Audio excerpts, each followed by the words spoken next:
Hi, I hope now you are doing well. It's been 2 days since the SBI clerk result came out. So अब तक तो आपने अपना mind makeup कर ही लिया होगा, चाहे आपका रिजल्ट पॉजिटिव रहा हो या नेगेटिव रहा हो। अगर नहीं किया है तो आप जल्दी कर लीजिए क्योंकि आपके आगे आने वाले 3 एग्ज़ाम्स इस एक एग्ज़ाम्स के वजह से खराब नहीं होने चाहिए। वो सही भी नहीं है, ठीक है? तो एज़ एक्सपेक्टेड मेरा भी रिजल्ट अच्छा नहीं हुआ है। मेरे मार्क्स आए हैं 69। मैंने गुजरात से भरा था और ये मेरा पहला मेंस था। तो इसमें सबसे बड़ी प्रॉब्लम ये रही कि मैंने करंट अफ़ेयर्स पढ़ा नहीं था। तो अच्छा, सबसे पहले तो ये देख लेते हैं कि हम why do we fall so that we can learn to pick ourself up. क्यों? हम गिरते क्यों हैं? ताकि हम अपने आप को उठाना सीख सकें। तो सबसे बड़ा मिस्टेक और लर्निंग क्या रहा इस एग्ज़ाम से कि करंट अफ़ेयर्स हमेशा पढ़ना है, डेली पढ़ना है, चाहे एग्ज़ाम आज हो या कल हो। Without this I don't think कि आपका एग्ज़ाम निकल पाएगा बैंक का, ठीक है? क्योंकि क्वांट्स रीज़निंग मैंने किए थे जो जिन्होंने सिलेक्शन लिया है उनका और मेरे में ज़्यादा अंतर नहीं है क्या, मतलब एक लगभग इक्वली किया है मैंने क्वांट रीज़निंग, क्योंकि आई थिंक मेरा क्वांट थोड़ा-सा अच्छा है। मतलब मैं सोचता हूँ, ऐसा नहीं कि मैं बोल रहा हूँ कि मेरा बहुत ही अच्छा है, बट मुझे लगता है कि हाँ, बाकी सारे सब्जेक्ट से क्वांट मेरा अच्छा है क्योंकि मैंने मतलब थोड़ा इंटरेस्ट है उसमें।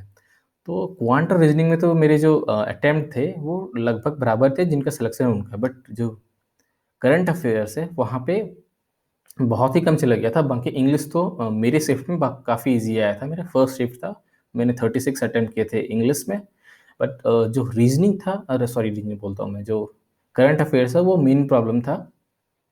और एक करंट अफ़ेयर्स को क्या करना है, डेली पढ़ना है। दूसरा एक मिस्टेक मेरे से ये हुआ था कि जब मैं मैथ्स का क्वेश्चन अटेम्प्ट कर रहा था, तो जो एक डीआई आया था पाई चार्ट का, अगर आपको पता होगा तो वो सबसे लास्ट में था।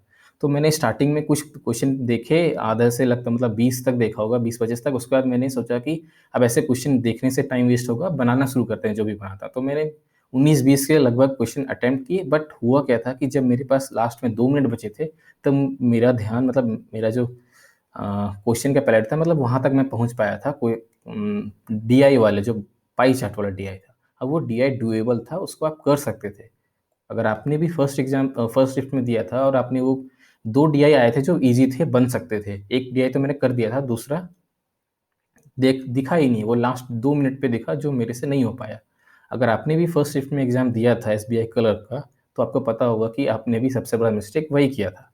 ठीक है? तो एक चीज़ तो ये है कि एग्ज़ाम में क्वेश्चन अटेम्प्ट करने से पहले मेंस के लिए सबसे पहले एक बार सारा क्वेश्चन एक बार गो थ्रू कर लें कि कौन-सा क्वेश्चन कैसा आ रहा है। ठीक है? क्योंकि बहुत बार ऐसा हो सकता है कि जो ईज़ी क्वेश्चन है, वो आप छोड़ दो क्योंकि वो लास्ट में है, आपको दिखे ही नहीं, आप हार्ड क्वेश्चन बनाने में अपना टाइम भी वेस्ट कर दो, हो सकता है वो गलत भी हो जाए, तो आपका सिलेक्शन वहाँ भी रुक सकता है। ठीक है? तो ये आई थिंक ये 2 लर्निंग अभी तक मुझे समझ में आया कि जो करना है, बाकी प्रैक्टिस और ये सब तो चलता रहता है।